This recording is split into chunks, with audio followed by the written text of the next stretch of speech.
जरवार में मुहर्रमुल हराम जे चंड ॾियण सां समूरे मुल्क समेत जरवार शहर में भी शहदाई करबला जे प्यासनि जी यादि में सबील जो एहतमाम पिणु कयो वियो।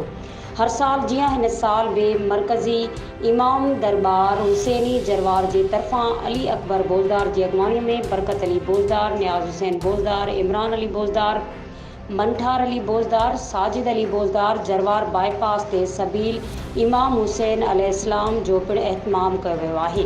संदन चवण हो त मौला इमाम हुसैन अलैहिस्सलाम जेका क़ुर्बानी ॾिनी आहे उन जे एहसान जो बदिलो असां क़यामत ताईं अदा नथा करे सघूं।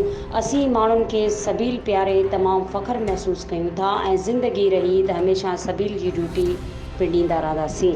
मज़ीद खबरों और तफसीलात के लिए विजिट करें हमारी वेबसाइट www.awamiNewsHD.com।